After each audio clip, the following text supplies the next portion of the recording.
Ready for something a little different today? We're diving into the world of Viktor Schauberger.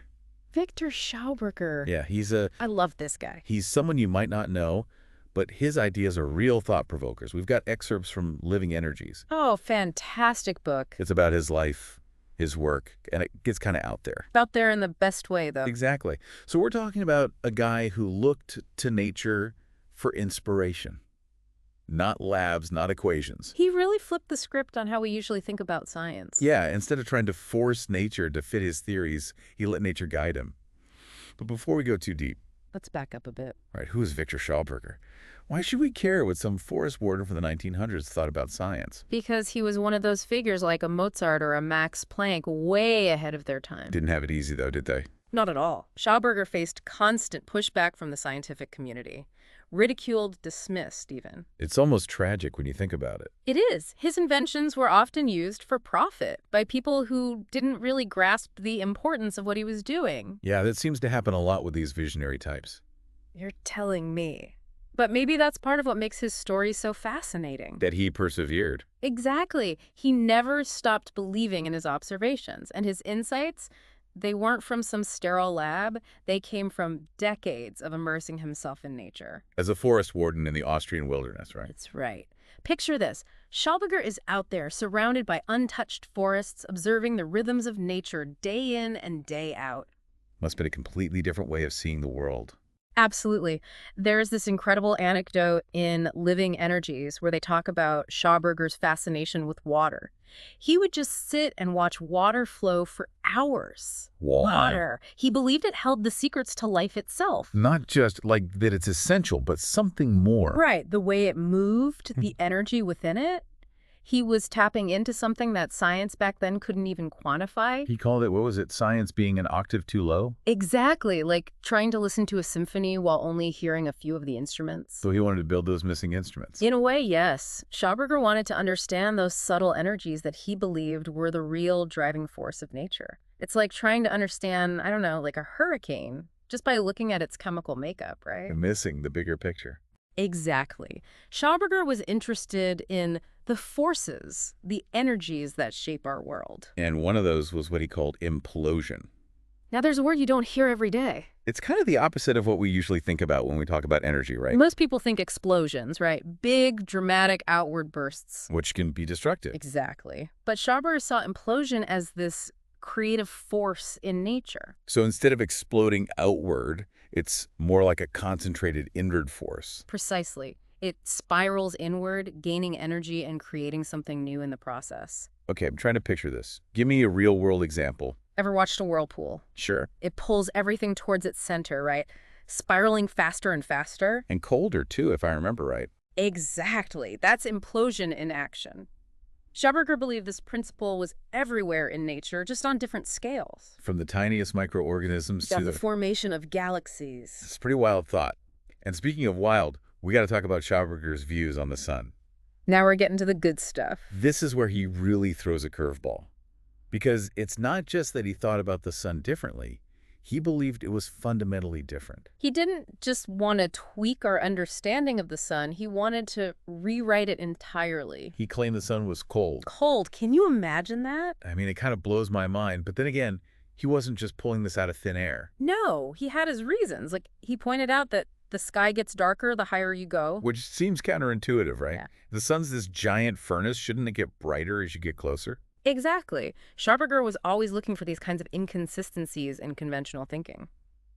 So, if the sun isn't this giant ball of fire, what is it? That's the million-dollar question. Schauberger believed the sun acts more as a catalyst. So it's not the heat source itself, but triggers a process that creates heat here on Earth. It's like a cosmic dance between the sun's energy, our atmosphere, and the Earth itself. And this is where his ideas about water come into play. Because water was huge for Schauberger. He believed it was alive. Not just alive, but possessing a kind of memory. Wait, hold on. Water can remember things. That was Schauberger's belief. He called it the difference between juvenile and mature water. So it's not about what water is, but about what state it's in. Exactly. Juvenile water is like the water you'd find in a pristine mountain spring, full of life force, energized. And mature water. That's the water we're used to. The water that's been in a sense, tamed. Schauberger believed that our modern water treatment methods strip water of its natural energy. By forcing it through straight pipes and Yeah. treating it with chemicals. That's the idea. He believed this disrupted water's natural spiraling motion, which he saw as essential for its vitality. It's almost like we're killing the water before we even drink it. A chilling thought, isn't it? And this idea of water having memory, it's not as far-fetched as it sounds. Think about homeopathy. You're talking about those super diluted remedies. Exactly. The idea that water can retain the energetic imprint of substances even after they're gone. So if water can hold on to those subtle energies, what else can it do? What about trees? Ah, trees. Schauberger was obsessed with trees. And not just for the usual reasons, right? He saw them as these incredible energy conduits, these living antennas, drawing down cosmic energy into the earth. So it's not just about oxygen and preventing erosion. It's about maintaining this subtle energy flow. And when we disrupt that flow through deforestation, there are consequences. Not just for the environment, but for us. We're all connected, remember?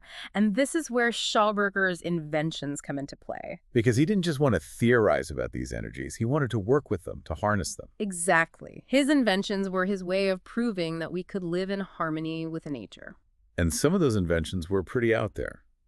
We touched on the golden plow, but what about the one that sounds like something out of science fiction? The flying saucer, right? I mean, did he really think he could build a UFO? Well, it wasn't quite as simple as that, but it was definitely ambitious. Yeah, I bet. So how does a flying saucer fit into all this talk about implosion and energy? Schauberger believed that if you could create the right kind of vortex, the right kind of spiraling flow of energy, Okay. you could actually achieve levitation. Whoa, so it wasn't just about flying, it was about tapping into a completely different form of propulsion. Exactly. He saw it as a way to overcome gravity using the same principles he observed in nature. And I guess the flying saucer shape was key to creating that vortex. Absolutely. It was all about channeling energy in a specific way. Which is a recurring theme with Schauberger, right? Totally. Think back to that log flume we talked about earlier. The one that used the water's natural flow to move those heavy logs. Exactly. That was all about harnessing the power of vortices, of implosion. The flying saucer was just taking that concept to a whole other level. But even if the flying saucer never really got off the ground. And for the record, there's still debate about that. Right, some people think he actually built a working prototype. Exactly. But whether it flew or not, it's a testament to Schauberger's visionary thinking. He was never afraid to push the boundaries. And speaking of pushing boundaries, we should talk about some of his other inventions. Because the flying saucer gets all the attention. For obvious reasons. True. But Schauberger had a whole bunch of other inventions that were equally groundbreaking, like the repulsator, for example. The repulsate, what did that do? You know how we were talking about juvenile water earlier? Water that's full of life force. Yeah, the kind you find in pristine natural springs. Exactly. Well, the repulsator was Schauberger's attempt to recreate that kind of water artificially. So instead of just purifying water, he wanted to actually enhance its natural energy. Exactly. He believed that by replicating the spiraling motion of water in nature, he could restore its vitality. That's amazing. So this wasn't just some kind of filter, it was like a water revitalizer. You could say that. It's like giving the water a little energy boost. And it worked. There's evidence to suggest it did. He also invented this thing called the climator. The climator. What is it with these names? He definitely had a flair for the dramatic. But the climator was actually pretty ingenious. It was a device that could generate heat or cold using very little energy. How is that even possible? Again, it all goes back to understanding how nature works. The climator used a special kind of vortex to manipulate air temperature. So instead of using electricity or fossil fuels, it was harnessing the energy that's already present in the air. Precisely. Schauberger was all about finding these elegant, energy-efficient solutions by working with nature, not against it. It's kind of humbling, isn't it? To Yeah. think that we often overlook these simple yet powerful solutions because we're so used to forcing our way through things. It really is. Schauberger's life and work are a reminder that nature holds many secrets, many solutions to our problems if we just know where to look. And maybe more importantly, if we're willing to change our perspective to see them. Exactly. Sometimes the answers aren't about inventing something new, but about rediscovering what nature already knows. That's a great note to end on. Viktor Schauberger, a true visionary who challenged us to rethink our place in the world and to look to nature not just for resources but for wisdom. Thanks for joining us on this deep dive into this fascinating world. Until next time, keep questioning, keep exploring, and remember, sometimes the most groundbreaking ideas are the ones that remind us of our connection to something much greater than ourselves.